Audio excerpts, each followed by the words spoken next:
هلو، حلقة النهاردة مهمة جدا لأي حد بيفكر إنه يخلص دراسة اللغة هنا في مصر، ما ياخدش موضوع القبول مشروط ويروح يكمل في دويتشلاند أو في ألمانيا بالبي اينس أو البي 2، ياخد قبول مشروط من الجامعة ويروح يقدم هناك، يكمل دراسة اللغة للسي اينس أو تيست داف.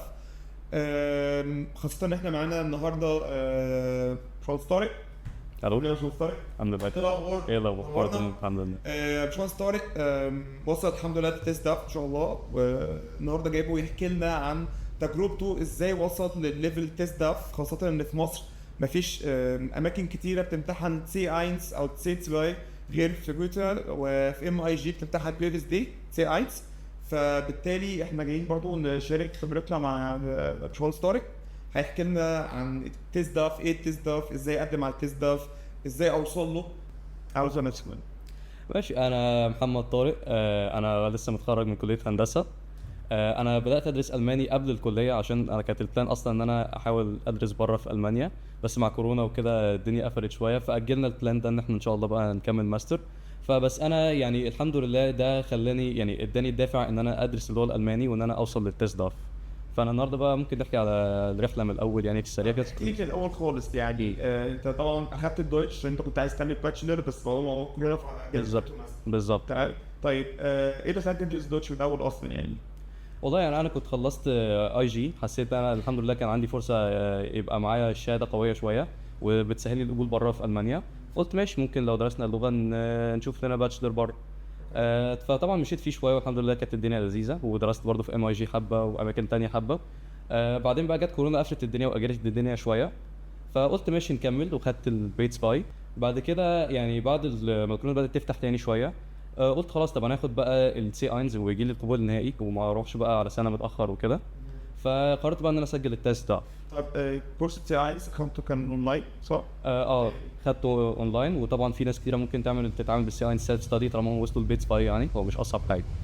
طيب يعني الناس بتقول لك هو الليفل او النيفو نفسه صعوبه مش كايتن فون بين البيتس باي للسي ايلتس، يعني الناس تقول لك سي ايلتس وو فاهم نيتك، لا الصعوبه من البيتس باي للسي ايلتس.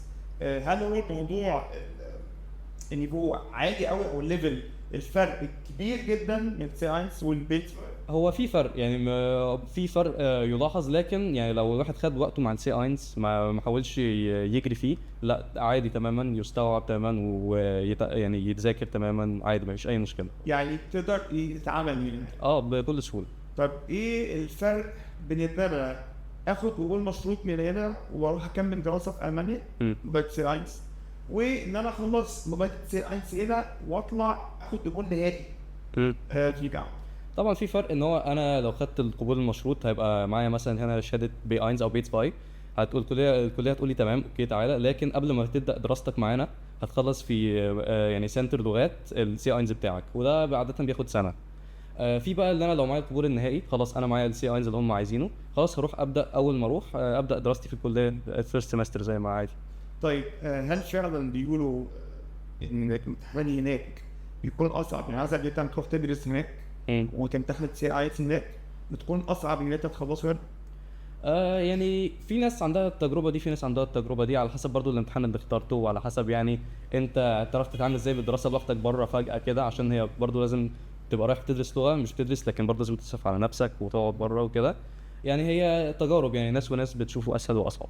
طيب بالنسبه للموضوع ماديا بقى، هل ماديا احسن ان انا اخلص السي 1 او واخد التست ده هنا، ولا اخد القبول مشروط والبي 1 واطلع هناك؟ الناس كلها بتبقى عايزه ايه؟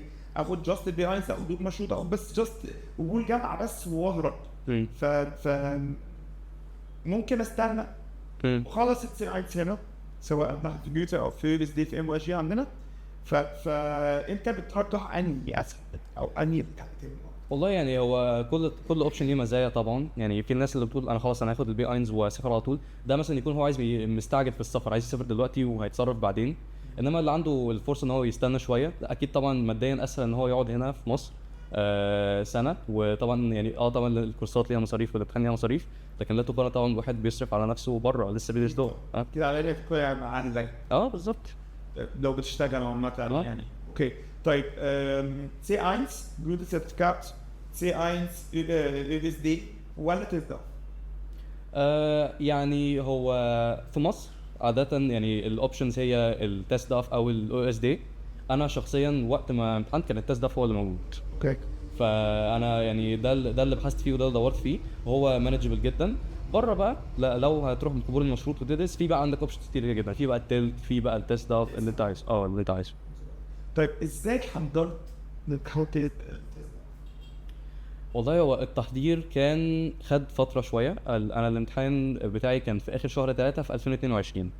أنا بدأت قبلها بشهرين، حوالي شهرين جاست فروم هاي. تحضيرات.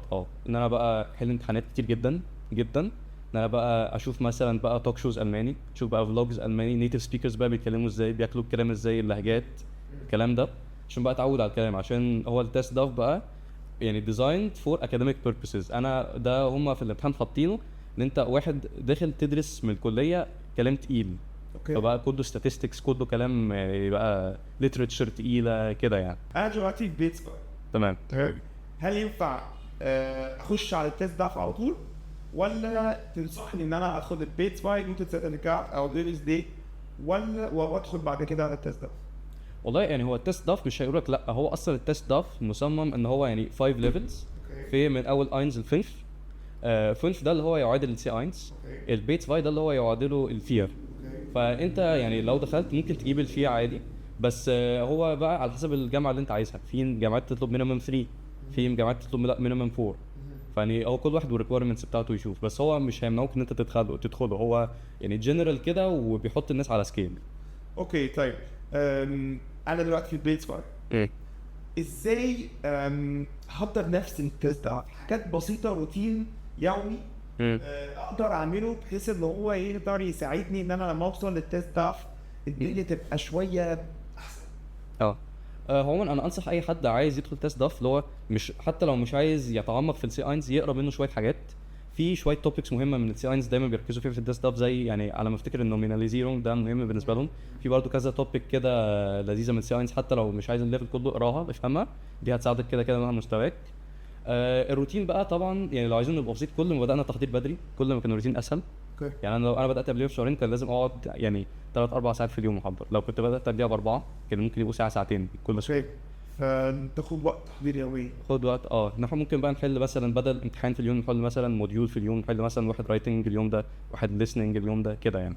طيب الفيديوز اللي اتفرج عليها، هل تنصح اتفرج مثلا موضوع السيري، مسلسلات، افلام، ولا اتفرج على فيديوز معينه تقدر تفيد الحلقه؟ يعني هي اي حاجه هتفيد. انا كنت شخصيا بعمل ايه، كنت مثلا لو كنت بتفرج على فيلم او حاجه اخلي السبتايتلز الماني، حتى لو فيلم انجليزي حتى اترجم الكلام كده اشوف يعني كنت بتعلم كلمات جديده. دلوقتي في الامكانيه دي مثلا زي ميديا تك موجوده ان انا اقدر اكون في بالظبط. انا برضو لما كنت بدور على الدراسه كنت بشوف مثلا فلوجز الطلبه في المانيا هما بيتكلموا الماني. بشوف بقى يعني طريقه كلامهم ازاي، الصغيرين قد بيتكلموا في المانيا ازاي، الكلام اللي بيكتبوه وهم اصلا بيبوروا برضو كلام جديد كتير من الانجليزي. فيعني شوف بقى حتى بعيدا عن الامتحان هتتعامل بره ازاي بالكلام. طيب خلينا نرجع بقى من الاول خالص، نرجع من اينز اول خالص، ايش بيدو بس. اوكي. هل وانت كنت بتدرس الاينز كنت متخيل ان انت ممكن في يوم من الايام استعف تيست ده احسن نسمع عنه في كل فين هو في تيست في مصر اصلا، فانك توصل للموضوع ده هل كنت متخيله؟ كنتش استوعب الصراحه. هو طبعا انا كنت في الاينز كنت لسه بادئ، كنت طبعا بقى في خضة اللغه الجديده، مش عارف انطق، مش عارف يعمل ايه. انا قلت يعني لو خدت البي اينز هبقى تمام، مش عايز حاجه تاني وخلاص. يعني بس هي لا، هي بتيجي مع يعني هو الواحد ده بس يبقى عنده مثابره، لازم يكمل، وهي بتسهل مع الوقت. طبعا هو طبعا في الاول بيبقى فيه الخطه، لكن عادي يعني هتكمل هتلاقي نفسك تتحسن بكل سهوله. يعني اهم حاجه ان انا ما اوقفش. بالظبط. حتى اكتر من المجهود بقى ان انا قاعد يعني بفرم الكتاب واحفظ، لا انا بس لو يعني حتى لو مجهود معقول بس كملت معاه فتره، لا كده كده غصب عني هتحسن. طلبتك يعني ان انا زي ما قلت لك برضه لازم موضوع ان انا اوقف كورس ده او اوقف دراسه دويتش دي موضوع مش احسن حاجه. يعني الناس كلها تقول مثلا وصلت البي اينز، لا انا عايز اخد وقت راحه، عايز اريح شهر مثلا، لا دي تبقى اكتر حاجه مضره موضوع مش عارف. بالظبط يعني هي تحضير الامتحانات ده انا الصراحه بلاحظ ان انا يعني اليوم اللي بعد الامتحان بعد ما قعدت كذا اسبوع بحضر بيكون مستوايا يعني احسن ما يكون. بوقف بقى بعد الامتحان وانا برضو كنت يعني عملت كده ان انا خلاص بقى امتحنت ريح شويه بقى كام اسبوع كده، ارجع تاني الاقي نفسي لا مستوايا مش زي ما كان وقت الامتحان. فهي طبعا يعني كل ما كملنا كل ما كان احسن. طيب حاجه يعني اوكي عملنا تيست بوست فيكست، يعني اوكي ازاي احافظ على مستواي بمعنى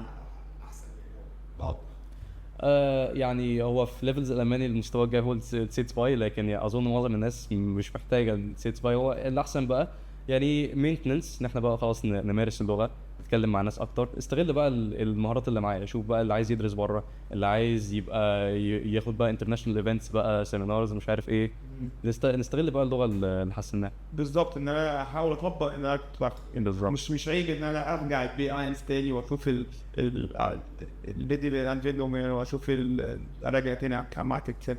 بالظبط ما هو حتى مع الكلام الطبيعي يعني القوانين بتتنسى شويه، ده حاجه طبيعيه. فان يعني ما فيش اي مشكله ان انا افتح كتاب طب ارجع كده اشوف الفورمال رولز ايه بالظبط، عادي ما فيش اي مشكله. طيب الكلام ده الناس عامه يعني انت بقى سبيشال عايز تعمل ايه؟ يعني انا شخصيا بحاول دلوقتي اشوف ان انا اقدم في ماجستير في المانيا. اوكي فكان ده كهندسه بالمناسبه دلوقتي انت امتحنت تيست ده انت في 2022.